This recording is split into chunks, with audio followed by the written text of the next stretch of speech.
នេះស្ថានទូតអាមេរិកប្រចាំនៅទីក្រុងភ្នំពេញបានបញ្ជាក់សារនៅក្នុងបណ្ដាញសង្គមនៅថ្ងៃប្រហោះទី10ខែមេសាឆ្នាំ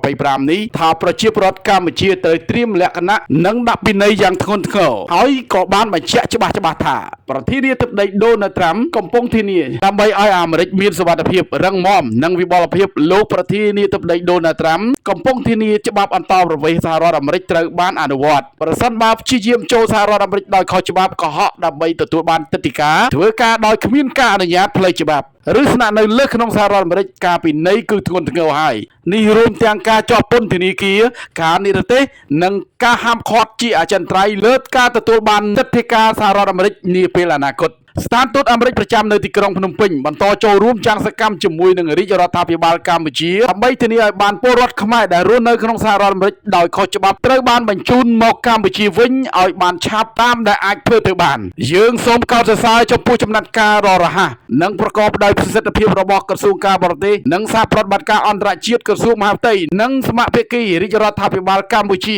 RGC និងប្រយុទ្ធប្រឆាំងឧក្រិដ្ឋកម្មឆ្លងដែនការក្លែងបន្លំទិដ្ឋាការរបស់សហរដ្ឋអាមេរិកមានផលវិបាកធ្ងន់ធ្ងរដំណើរការទិដ្ឋាការរបស់សហរដ្ឋអាមេរិកគឺមានសុវត្ថិភាពបំផុតក្នុងពិភពលោកយ៉ាងណាក៏ដោយមនុស្សមួយចំនួននៅតែព្យាយាមបន្លំប្រព័ន្ធដោយប្រើប្រាស់ឯកសារคล้ายៗកុហកទៅលើកម្មវិធីឬការស្នាក់នៅហួសកម្រិតទាំងនេះគឺជាឧទាហរណ៍នៃការក្លែងបន្លំទិដ្ឋាការនិងការប្រើប្រាស់ទិដ្ឋាការខុសហើយវាជាឧក្រិដ្ឋកម្មធ្ងន់ធ្ងរប្រសិនបើអ្នកបំពានច្បាប់តាមរបៀបនេះអ្នកនឹងត្រូវទទួលទណ្ឌកម្មហើយអ្នកប្រហែលជាមិនត្រូវបានអនុញ្ញាតឲ្យចូលសហរដ្ឋអាមេរិកម្ដងទៀតទេលោកប្រធានាធិបតីត្រាំបានបញ្ជាក់យ៉ាងច្បាស់ថារដ្ឋបាលរបស់លោកនឹងអនុវត្តច្បាប់នៅសហរដ្ឋអាមេរិកតែអ្នកម្នាក់ឯងទេដែលជាអ្នកទទួលខុសត្រូវចំពោះភាពត្រឹមត្រូវនៃពាក្យសុំទិដ្ឋាការរបស់អ្នកទោះបីជាអ្នកសុំសមាជិកគ្រួសារឬភ្នាក់ងារទិដ្ឋាការសម្រាប់ជំនួយដើម្បីបំពេញពាក្យសុំរបស់អ្នកសម្រាប់អ្នកក៏ដោយប្រសិនបើអ្នកជាពលរដ្ឋខ្មែរដែលគ្រោងធ្វើដំណើរទៅសហរដ្ឋអាមេរិកសូមចាំថា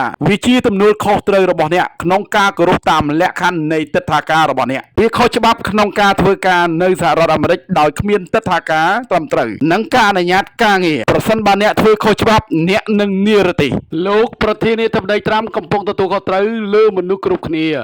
រាជរដ្ឋាភិបាលសហរដ្ឋអាមេរិកកំពុងតែចាត់វិធានការចំពោះអ្នកដែលជួយអ្នកដទៃចូលក្នុងប្រទេសដោយខុសច្បាប់នេះរាប់បញ្ចូលទាំងអ្នករត់ពន្ធអ្នកជួញដូរមនុស្សនិងមន្ត្រីរដ្ឋាភិបាលបរទេសដែលអនុញ្ញាតឲ្យបន្តធ្វើអន្តរប្រវេសន៍ខុសច្បាប់ថ្មីនេះរដ្ឋលេខាធិការ Marco Rubio បានប្រកាសអំពីគោលនយោបាយរឹតបន្តឹងទិដ្ឋាការថ្មីសម្រាប់មន្ត្រីបរទេសរួមទាំងអន្តរប្រវេសន៍ក្រោយនិងបុគ្គលិកអាជ្ញាធរកំពង់ផែដែលបរាជ័យក្នុងការជួយបញ្ឈប់ការធ្វើអន្តរប្រវេសន៍ខុសច្បាប់នេះបង្កើតលើការរឹតបន្តឹងដែលមានស្រាប់ស្រដៀងគ្នាសម្រាប់អ្នកនៅក្នុងឧស្សាហកម្មដឹកជញ្ជូននិងទេសចរអ្នកដែលគម្រាមកំហែងសន្តិសុខអាមេរិកដោយជួយសម្របសម្រួលជនអន្តរប្រវេសន៍ខុសច្បាប់មិនត្រូវស្វាគមន៍ក្នុងប្រទេសរបស់យើងទេលោកក៏បានបញ្ជាក់ទៀតដែរថាជំរឿសគឺច្បាស់លាស់អនុវត្តតាមច្បាប់ហានិភ័យនៃការព្យាយាមធ្វើអន្តរប្រវេសន៍ខុសច្បាប់ទៅកាន់សហរដ្ឋអាមេរិកឆ្ងាយជាងអត្ថប្រយោជន៍ដែលអាចកើតមានអ្នកអាចក្លាយជាជនរងគ្រោះនៃឧក្រិដ្ឋជនឬបញ្ចប់ដោយកំណត់ត្រាដែលធ្វើឲ្យខូចអនាគតរបស់អ្នកនិងគ្រួសាររបស់អ្នកការចូលខុសច្បាប់មិនត្រឹមត្រូវបំពានច្បាប់របស់សហរដ្ឋអាមេរិកប៉ុណ្ណោះទេវាថែមទាំងធ្វើឲ្យសុវត្ថិភាពសុខុមាលភាពរបស់អ្នកស្ថិតនៅក្នុងគ្រោះថ្នាក់ផងដែរអាពិន័យគឺធ្ងន់ធ្ងរការជាប់ពន្ធនាគារការបំបែកចេញពីគ្រួសាររបស់អ្នកនិងការហាម5ជាអចិន្ត្រៃយ៍ពីការចូលសហរដ្ឋអាមេរិកឡើងវិញប្រសិនបើអ្នកស្ដាប់នរណាម្នាក់ដែលនៅសហរដ្ឋអាមេរិកដោយខុសច្បាប់អ្វីដែលល្អបំផុតដែលអ្នកអាចធ្វើបានសម្រាប់ពួកគេគឺលើកទឹកចិត្តពួកគេឲ្យចាកចេញឥឡូវនេះមុនពេលដែលពួកគេត្រូវបានចោទប្រកាន់ចាប់ខ្លួនសម្រាប់មនុស្សគ្រប់គ្នាសារគឺសាមញ្ញជ្រើសរើសត្រឹមត្រូវអនុវត្តតាមច្បាប់ហើយកុំប្រថុយសុវត្ថិភាពរបស់អ្នកគ្រួសាររបស់អ្នកឬអនាគតរបស់